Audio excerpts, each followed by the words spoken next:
The Strike MultiPad's global settings are all saved in the Utility menu. Let's take a quick look through that menu. To get to the Utility menu, just press the Utility button, and we've got 6 different pages here. The first one is the MIDI page. This is where you're going to find all the settings related to MIDI going into the unit and coming out of it. So basically, if you're using an external MIDI device or you're syncing to an external software, DAW software, all those settings will be right here. The next is the Audio menu. This has to do with all of the audio going into and leaving the Strike MultiPad, and basically just what the volume is and where the audio is being routed to. So for example, the record in output setting determines the sound that's going into the external audio input. Does it go to the main outs, the aux outs, or the phone outputs? Now in the triggers menu, this is related to all of the external triggers that you plug into the back of the pad. So when you're adding an extra drum trigger or an acoustic trigger to this. And it's really just fine-tuning settings to make sure that your trigger responds correctly.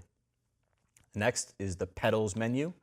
This has to do with all the foot control inputs in the back. So if you have a foot switch there or a hi-hat pedal, again, this is just fine-tuning the compatibility to make sure it's doing the right thing in the Strike MultiPad. The system menu adjusts the display brightness and also has an auto power off option. This is actually defaulted to off, but you can change it to 30 or 60 minutes. And that actually means it's 30 or 60 minutes after you stop using the pad. Most people will probably set that to off. And finally, we have the backup menu. Now the Strike MultiPad is always saving the changes that you're making. And when you power off the unit, it does a final save of everything, so when you turn it back on, it's as you left it.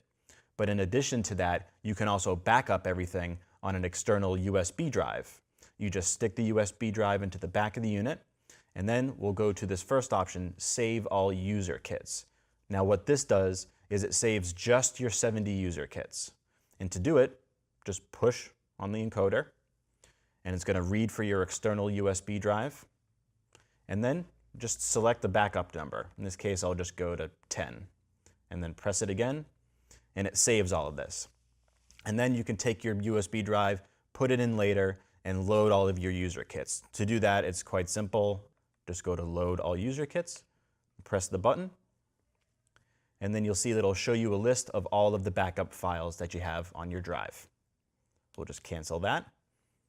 And then finally, we have Restore Factory Settings. So what this means is your preset kits, your 30 preset kits, and all of your global settings.